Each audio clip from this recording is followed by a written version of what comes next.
নমস্কার বন্ধুরা, আমাদের ইউটিউব চ্যানেলে আপনাদের অনেক অনেক স্বাগত। চলুন বন্ধুরা, শুরু করা যাক। তো আজকে আপনাদের একটা নিউজ নিয়ে এসেছি। সেটা হচ্ছে রাজ্যে 35,000 অঙ্গনওয়াড়ি কর্মী ও সহায়িকা পদের নিয়োগের কাজ শুরু হয়ে গেছে এবং সেটি নোটিফিকেশনের মাধ্যমে জানানো হয়েছে। দেখুন, এটা দেওয়া আছে। তো এখানে দেখুন, রাজ্যে অঙ্গনওয়াড়ি কর্মী ও অঙ্গনওয়াড়ি সহায়িকা পদে প্রায় 35,000 শূন্য পদে দরখাস্ত নেওয়া শুরু হয়েছে।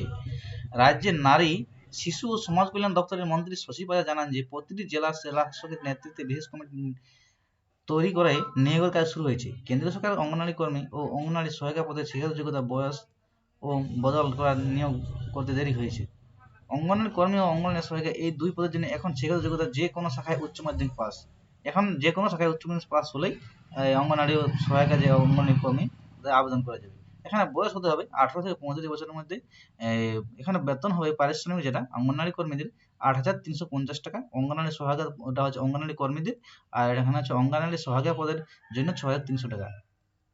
যারা অঙ্গনওয়াড়ি সহায়িকা পদে 10 বছর চাকরি করেছেন তাদের পদোন্নতি হয়ে অঙ্গনওয়াড়ি কর্মী হিসেবে কাজ করতে হবে।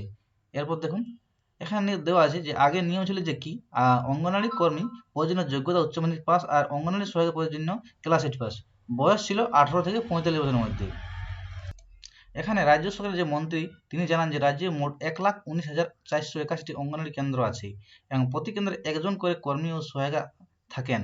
বর্তমানে 21,492টি কর্মী ও 13,906টি সহায়িকার পদ খালি আছে।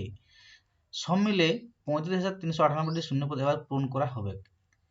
এই দুই পদের জন্য বয়স, শিক্ষাগত যোগ্যতা, প্রার্থী বাছাই পদ্ধতি ইত্যাদি এখানে দেওয়া হয়েছে। যেমন শিক্ষাগত যোগ্যতা কি আছে, অঙ্গনওয়াড়ি কর্মী ও অঙ্গনওয়াড়ি সহায়ক পদে যে কোনো শাখায় উচ্চ মাধ্যমিক পাস হলে আবেদন করা যাবে। এখানে বয়স হতে হবে 18 থেকে 35 বছর। প্রার্থীকে সংশ্লিষ্ট গ্রাম পঞ্চায়েত বা ওয়ার্ডের বাসিন্দা হতে হবে, না হলে অ্যাপ্লাই করা যাবে না, অন্যান্য পঞ্চায়েত থেকে অ্যাপ্লাই করা যাবে না।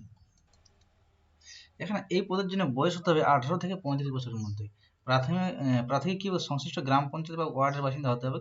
এখানে শূন্যপদ কোনো কেন্দ্রে কটি শূন্যপদ তা সংশ্লিষ্ট আইসিডিএস কেন্দ্র বা সিডিপিও অফিস, পঞ্চায়েত অফিস বা বিডিও অফিসে পাবেন। প্রার্থী বাছাই পদ্ধতি, দরখাস্ত দেখে বাছাই প্রার্থীদের লিখিত পরীক্ষার জন্য ডাকা হবে। সফল হলে ভাইভা টেস্ট। লিখিত পরীক্ষায় থাকবে 90 নম্বরের কোয়েশ্চেন। এর মধ্যে 75 নম্বরের পরীক্ষা হবে, অবজেক্টিভ, মাল্টিপল চয়েস থাকবে, এমসিকিউ যেটাকে বলা হয়। এইসব বিষয়ে 1 নম্বর পাটিগণিত ক্লাস 8 ধরনের আসবে, 8 মানে যেটা 20 নম্বর, nutrition, public health, public health যেটা ও মহিলাদের মর্যাদা সংক্রান্ত প্রশ্ন 15 নম্বর থাকবে, আর ইংলিশ ল্যাঙ্গুয়েজ 20 নম্বর থাকবে, আর জেনারেল নলেজ 20 নম্বর। প্রবন্ধ লেখা 150টা শব্দের মধ্যে যে বাংলায় প্রবন্ধ লিখতে হবে এবং সেটার জন্য নাম্বার বরাদ্দ আছে 15 নম্বর। ইন্টারভিউ থাকবে 10 নম্বর। যিনি যে এলাকার বসবাস করেন সেখানকার বিডিও অফিস বা সিডিপি অফিস কিংবা পঞ্চায়েত অফিসে নিশ্চিত তথ্য পাবেন। যে কোনো গ্রাম পঞ্চায়েত দরখাস্ত নেওয়া, কোনো গ্রাম পঞ্চায়েত দরখাস্ত নেওয়া শুরু হয়েছে, আর কোনো গ্রাম পঞ্চায়েত দরখাস্ত নেওয়া শিগগিরই শুরু হবে। ধন্যবাদ।